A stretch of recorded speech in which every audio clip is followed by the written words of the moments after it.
Maravilha, então, gente, nossa semana 21, né, depois do recesso, que foi a nossa semana 20, frente B, vamos dar continuidade aqui na parte de hormônios vegetais.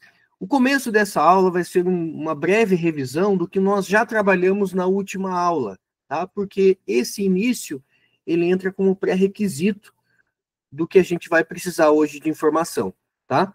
Então, vou passar um pouquinho mais rápido, né, por esse início aqui, para falar do hormônio auxina, que a gente pode dizer que a auxina é o principal hormônio das plantas, é o que mais cai no vestibular e é o que mais tem assunto para a gente abordar. Eu posso falar de crescimento como função da auxina, um crescimento por alongamento.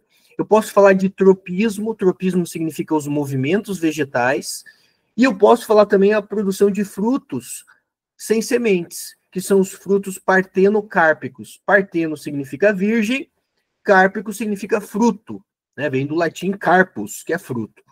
Então a auxina, gente, ela é, né, considerada um dos principais hormônios. Eu tinha falado para você que tem o AIA. Professor, o que é o AIA? Ácido indol acético. Pode, né, dificilmente vai aparecer, mas se aparecer para vocês o AIB, esse é B de bola aqui, né? Significa ácido indol butírico. Mas existem outros tipos de auxina, tá, gente? De maneira genérica, nós falamos auxina. Mas isso remete a uma substância química. Ácido indol acético, ácido indol butírico, tá? Como o ácido indol acético é o mais comum encontrado nas plantas, geralmente a gente vai falar do AIA, né? Abreviar a auxina como AIA. Mas fica aí a informação que existem vários tipos de auxina, beleza? Que é um crescimento por alongamento. Imagine aqui a parede celular de uma célula vegetal, e essa célula vegetal, quando ela entra em contato com o ácido indol acético, ou com o ácido indol butírico, essa parede celular ela fica mais flexível. Isso permite o alongamento da célula. Porque, veja, como é que uma célula vai crescer por alongamento se a parede celular é rígida, gente, de uma célula vegetal? Na presença do AIA, o AIA, ele permite, né, a auxina permite uma flexibilidade da parede celular, permitindo que a gente possa ter ali o quê? Que a gente possa ter o alongamento da célula vegetal. Então, cuidado. A auxina ela não estimula a mitose. Não é um crescimento por divisão celular. É um crescimento por alongamento celular. E aí nós temos esse gráfico que eu também já tinha trabalhado com vocês lá na semana 19, que ele mostra para nós que os órgãos vegetais da planta, como raiz, caule e os galhos, né, que a gente chama aqui de gema, o que está com o nome gema aqui, entenda como galho, tá, gente? Os galhos, eles surgem a partir das gemas da planta. Então, você tem aqui o comportamento de órgãos vegetais de formas distintas. A raiz, ela cresce com uma concentração pequena de auxina. Os galhos crescem com uma concentração mediana de auxina, enquanto que o caule cresce com uma concentração alta de auxina. E isso faz todo sentido, gente, porque a auxina ela é produzida no ápice do caule, né? E aí nós mostramos essa imagem aqui para vocês, onde a gente fala da dominância apical da auxina. A auxina é produzida aqui em cima, no ápice do caule, e ela é deslocada para outros órgãos da planta nesse sentido, de cima para baixo. Então, a gente diz que o transporte da auxina ao longo do corpo vegetal é um transporte polar. Ele vai de cima, da gema apical do caule, para baixo.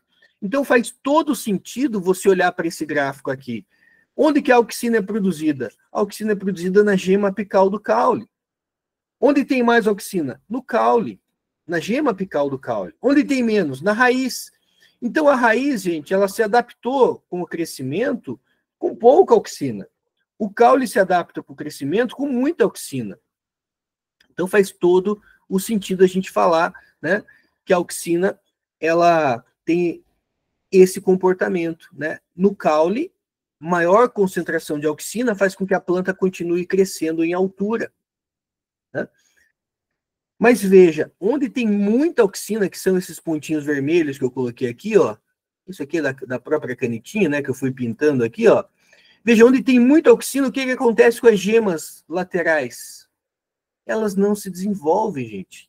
Por quê? Muita auxina é bom para o crescimento do caule, mas a gema lateral, ela estará inibida, né?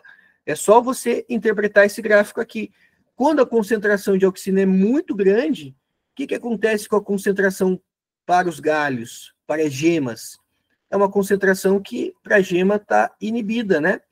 Então, essa concentração de auxina aqui é boa para o caule, mas a raiz, nessa alta concentração, e a gema estão inibidas, né? Você tem a inibição.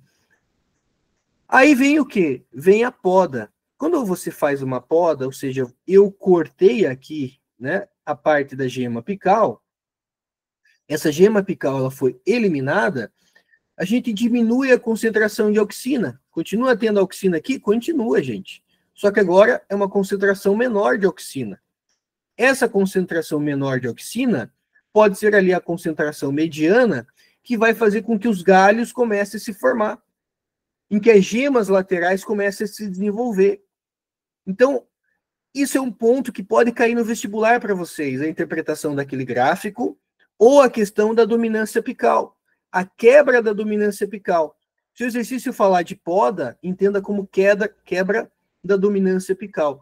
Toda vez que você tem a poda, isso diminui a concentração de auxina e acaba inibindo o crescimento do caule, a planta estabiliza o seu crescimento em altura, mas isso estimula o crescimento de galhos. Então, até eu falei para vocês na aula passada, se eu dou de presente para vocês uma muda de um pé de laranja, e você fala, Giovanni, como que eu faço para o pé de laranja parar numa altura específica? Sei lá, 1,5 m.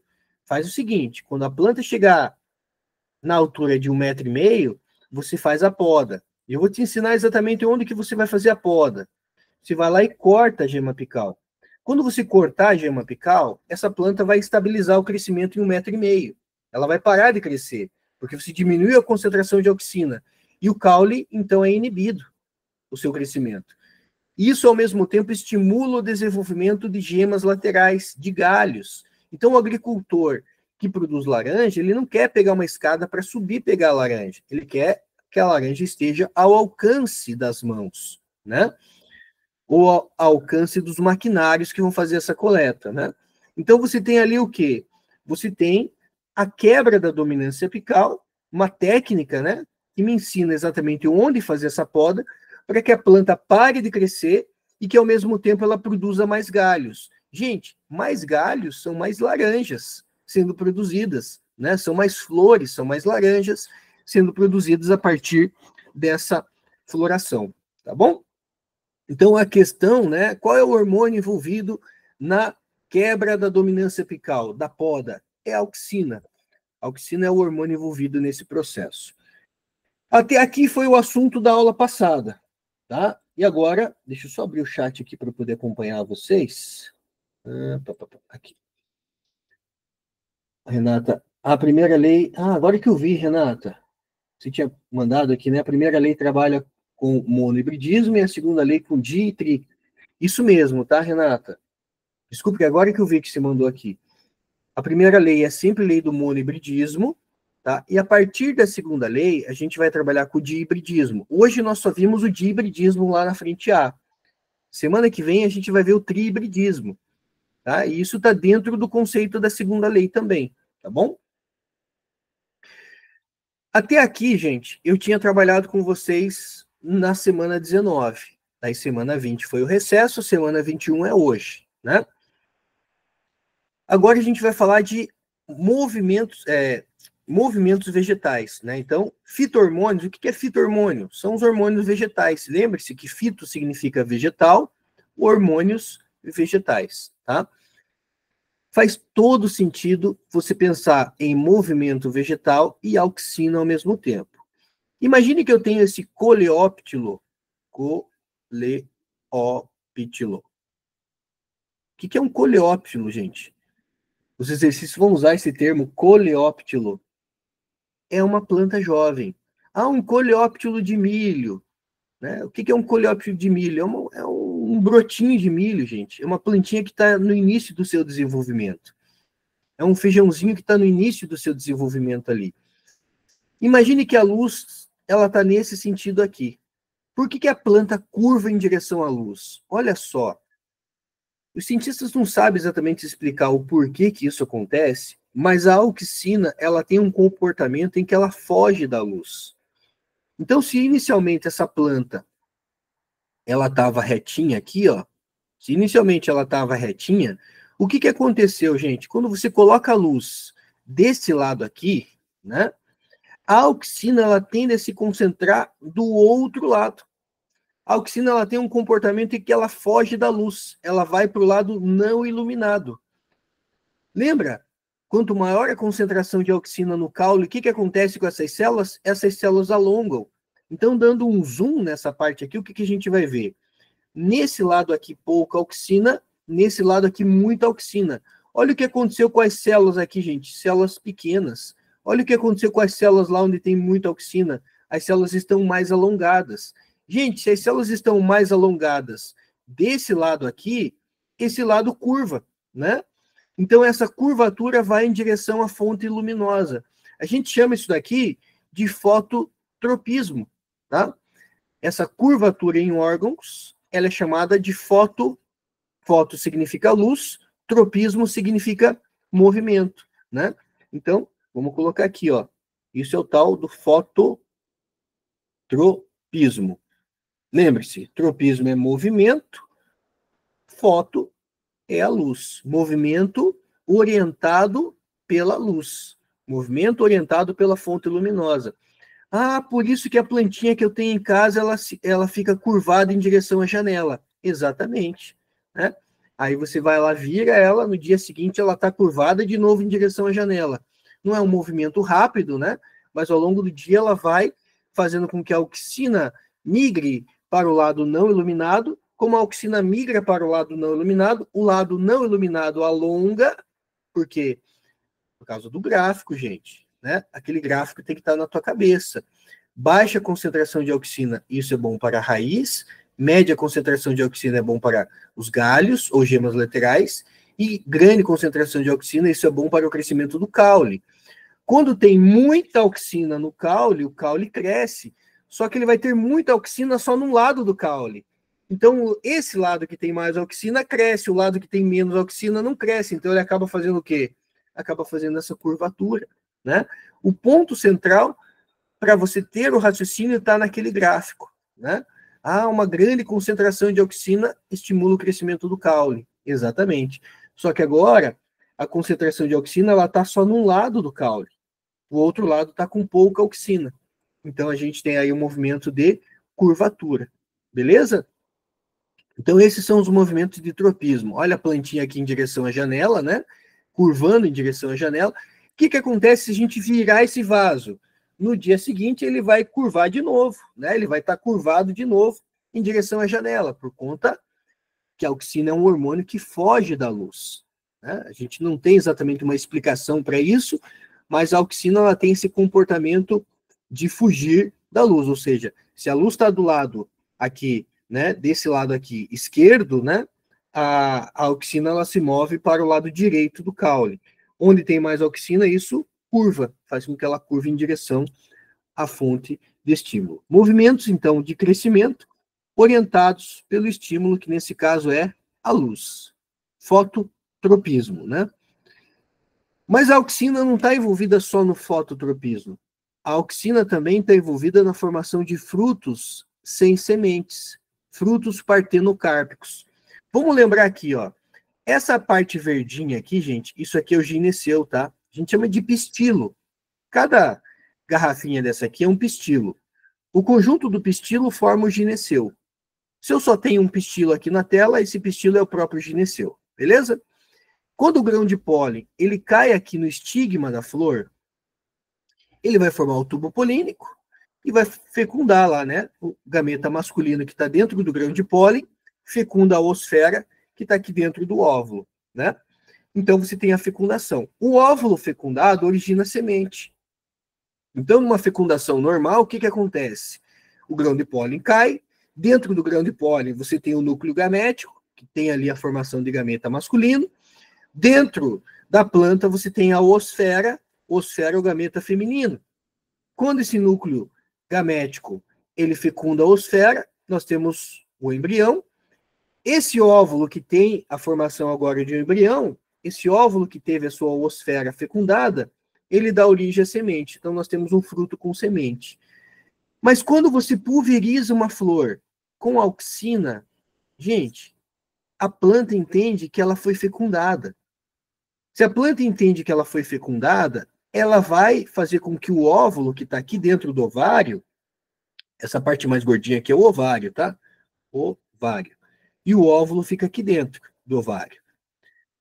Quando você tem a concentração de auxina na flor, sei lá, o agricultor pulverizou a flor com auxina, você está enganando a flor. Porque quando forma um embrião, começa a aumentar a concentração de auxina aqui dentro. E esse aumento de concentração de auxina faz com que o óvulo se desenvolva em semente. Mas quando a gente usa só auxina, a gente está enganando a planta. A gente está enganando a flor. Quando a flor percebe a presença de auxina, esse aumento de auxina ali na flor, ela entende que foi formado um embrião, mas na verdade não foi formado nada. Você está pulverizando com auxina, né? Uma auxina sintética. E aí, o óvulo que está aqui dentro do ovário, ele se desenvolve, né? O que era para se desenvolver numa semente, né? Ele não se desenvolve. E o ovário se desenvolve num fruto. Então, o ovário se desenvolve no fruto e o óvulo não se desenvolve em semente. Por quê? Porque não teve fecundação. Então, a gente acaba tendo o quê? Um fruto sem semente. Frutos sem semente são frutos partenocárpicos. Só que um detalhe, tá? A auxina não faz isso sozinha. É a auxina mais um outro hormônio que é a giberelina. Então, a auxina e giberelina, que é um outro hormônio que a gente vai comentar ainda hoje, ela se complementam nessa formação de frutos sem sementes. Beleza? Ah, professor, então aquela melancia que tem no supermercado sem semente, ela não é uma melancia natural. Não dá para dizer que ela é 100% natural, no sentido, né, que ela veio da natureza já sem semente. Alguém pulverizou a flor dessa melancia com auxina e um pouquinho de giberelina, e aí aquela melancia sem semente, ela não é 100% natural, né? Ela foi enganada. O ovário se desenvolve em fruto e o óvulo não se desenvolve em semente, tá? Porque uma vez que esse ovário, então, percebe a concentração de auxina, ele entende, opa, se tem auxina, tem embrião. Deixa eu me transformar, me desenvolver num fruto. Mas o óvulo não se desenvolve semente, né? Porque a fecundação realmente não aconteceu. Beleza? Então, a auxina está envolvida na formação de fruto partenocárpico. Como eu disse para vocês, a giberelina, G de giberelina, né? A gente tem aqui formação de fruto partenocárpico. G de giberelina é a mesma coisa também que germinação. Germinação. Do que, Giovanni? Das sementes. A germinação de uma semente significa você quebrar a dormência dessa semente. Então, a giberelina, ela quebra a dormência da semente. Olha só que interessante, né? Giberelina quebra a dormência da semente. Ou seja, estimula a germinação de uma semente. E também, gente, o cientista que descobriu esse hormônio, o ácido giberélico, ele descobriu que as plantas que têm ausência de ácido giberélico, elas são plantas anãs. Você sabia que existe nanismo em plantas? E o que causa, Giovanni? A ausência de giberelina. A planta anã, ela não tem produção de giberelina. A consequência é que vai ser uma planta com nanismo. Então, a giberelina, ela também é importante, né, para que a planta possa se desenvolver. Ausência de giberelina, nanismo em plantas, tá? Giberelina, eu falei para vocês, então, a ausência provoca nanismo, né? E também está relacionada à quebra da dormência de sementes. E junto com a auxina, a gente tem aí, ó, atua junto com as auxinas na formação de melancia sem semente, mamão sem semente, frutos sem sementes. O que a gente tem como fruto partenocárpico natural? O limão Tahiti, a laranja Bahia, temos, né, outras possibilidades naturais. A banana é um fruto partenocárpico, a banana é um fruto sem semente. Então, banana, limão Tahiti, laranja Bahia. Fora isso, gente, a gente está falando de frutos que você encontra no supermercado que foram produzidos sem semente, que foram pulverizados com auxina e gibberellina, né? Então, esse fruto ele acaba tendo um valor comercial um pouquinho maior. Você pode observar no mercado lá, a melancia sem semente, o quilo está R$ 4,99, a melancia com semente está R$ 3,99 o quilo. Ah, é mais barata com semente. Porque essa daqui envolveu um trabalho adicional na agricultura, né? Então, ela tem um valor comercial um pouquinho maior, tá? O próximo hormônio, então já falamos de 2 hormônios, auxina e gibberellina. O próximo hormônio é chamado de citocinina. Aqui eu vou provocar vocês um pouco no vocabulário. Lembra quando a gente estuda lá a divisão celular, que tem um evento que acontece lá na telófase, que é a citocinese? O que é cito? Cito é célula. Cinese significa divisão. Então, o que é uma citocinina? Cinina vem de cinese, que também significa divisão. Divisão do que, Giovanni? Divisão da célula. A citocinina, gente, ela estimula o crescimento celular. Mas não é um crescimento por alongamento igual a auxina faz. Aqui é um crescimento por mitoses. Ela estimula mitoses. Podemos dizer, então, que a citocinina é um hormônio da juventude na planta? Sim, porque se ela estimula a mitose, ela estimula a renovação celular. Então, citocinina é um hormônio importante para manter a planta jovem, tá? Então, ela retarda o envelhecimento. Ó, vocabulário de novo, gente. A palavra senescência significa velho ou envelhecimento. Retarda o envelhecimento foliar. Quando as plantas têm concentração de auxina na folha, essa folha está jovem. Essa folha está vistosa, né? Ou seja, ela está bonita. Então, citocinina, hormônio da juventude. Se a citocinina é o hormônio da juventude, quem é o hormônio do envelhecimento? É o gás etileno. Galera, o gás etileno é o único gasoso de planta. Esse é o segundo hormônio que mais cai em vestibular depois de auxina, tá? Porque ele vai falar do fruto. Uma pessoa foi no supermercado, né? E comprou frutas e não tirou as frutas do saquinho, porque o ideal é que você chegue em casa e tire as frutas do saquinho plástico, mesmo que você vá colocar na geladeira. Por quê? Porque o etileno, ele é produzido pelo fruto. E quanto mais esse fruto amadurece, mais ele libera etileno. Por isso que tem aquela frase, né, que a gente escutava muito das pessoas, né, mais velhas, assim, minha avó falava, né, veja com quem que você anda, basta apenas uma laranja podre para apodrecer todo o pacote. Por quê? Quanto mais maduro tiver um fruto, mais ele libera etileno. E quem está perto desse fruto maduro ou já apodrecido, vai apodrecer rápido também, porque a presença do etileno faz com que esse fruto amadureça muito rápido, tá?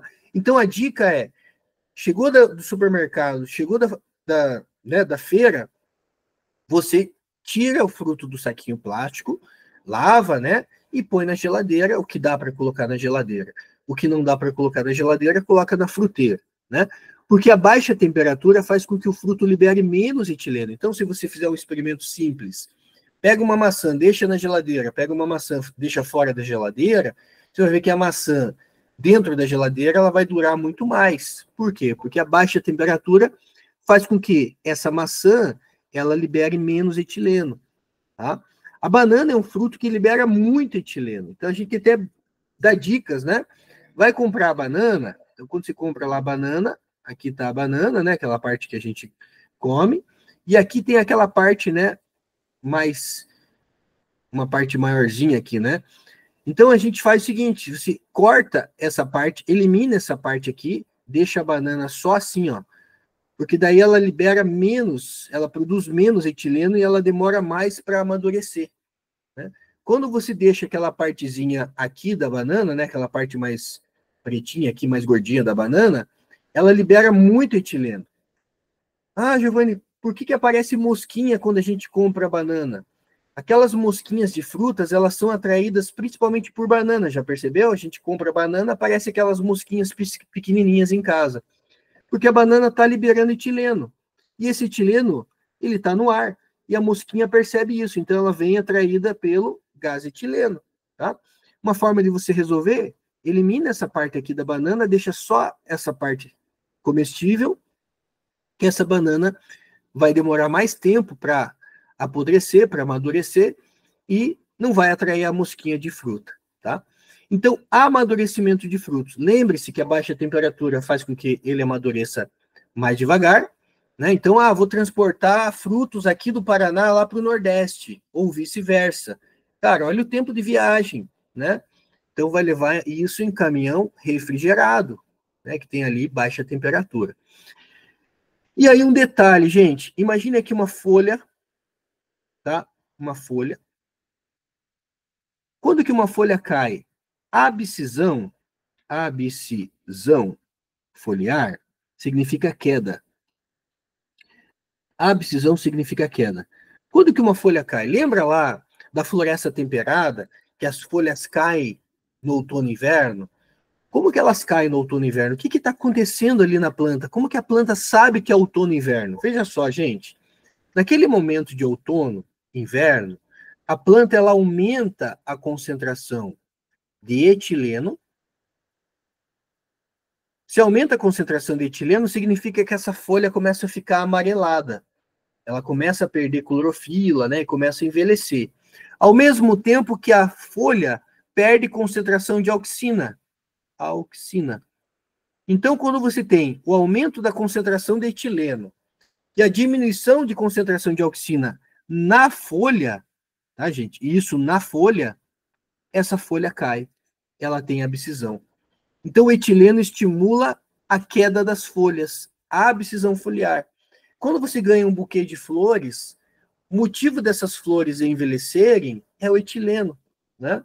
Então, o gás etileno é o hormônio do envelhecimento, enquanto que a citocinina é o hormônio da juventude, né? E aqui não está errado, não. Aqui é a auxina mesmo, tá? O aumento do gás etileno envelhece a folha, e quando você tem o aumento do gás etileno com a queda de auxina na folha, isso faz com que as folhas caiam simultaneamente, a abscisão foliar, tá? Aqui o gás etileno, né? Ele mostra ali o fruto, quando ele está mais maduro, ele vai ter baixa acidez, né? Ali açúcares, antocianinas, pectinas solúveis, moléculas pequenas, né? Isso envolve também na questão do aroma. Quando o fruto está verde, ele é mais ácido, ele tem carboidratos maiores, né? Como o caso do amido, a presença da clorofila, pectinas insolúveis, moléculas grandes. Então, aqui as moléculas pequenas garantem um aroma diferenciado para esse fruto, tá? Então, etileno e as mudanças durante o amadurecimento dos frutos, né? Isso envolve o funcionamento de algumas enzimas no processo. Aqui o etileno com a abscisão foliar, olha aqui, né? Aqui está escrito ali auxin, né? Que é de auxina.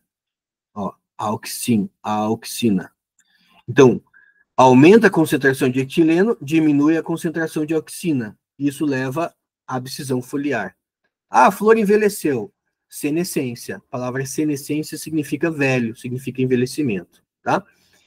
E para a gente terminar, a frente B, o último hormônio, galera, é o ácido abscísico. Cara, isso aqui tem que tomar cuidado, porque você acabou de aprender que abscísico vem de abscisão. Você acabou de aprender que abscisão significa o quê? Abscisão significa queda. Só que esse abscísico ele está errado aí, gente. Mas ele foi mantido. Os cientistas entenderam o quê? Gente, imagine você estudando uma planta, né? Tá aqui a plantinha, tá aqui a folha da plantinha, né? Tá aqui outra folha da plantinha.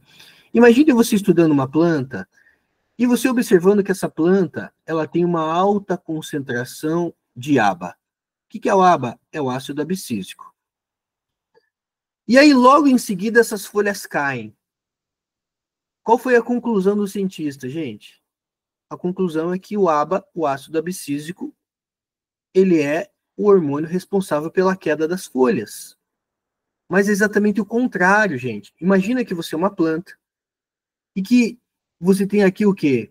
Você tem aqui um momento de crise hídrica. Ou seja, pouca água no solo. Qual que é a sua estratégia de sobrevivência? A sua estratégia de sobrevivência é abrir ou fechar estômago? Fechar estômago.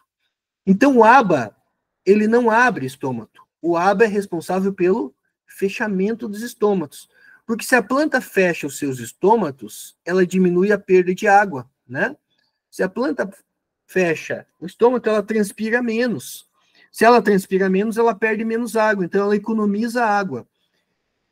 Então, o ácido abscísico, ele está em alta concentração em folhas que estão prestes a cair, não que ele seja responsável pela queda, mas exatamente o contrário. Ele tenta fechar estômago para evitar a queda foliar, porque perder folha, gente, é uma decisão muito radical. Veja quanta energia a planta não vai gastar depois para repor essas folhas. Ela gasta muita energia depois para repor essas folhas. Então, perder folha é uma decisão muito radical. Então, a função do ABA é, antes de perder as folhas, deixa eu tentar fechar os estômagos para ver se eu consigo manter essas folhas na planta, tá?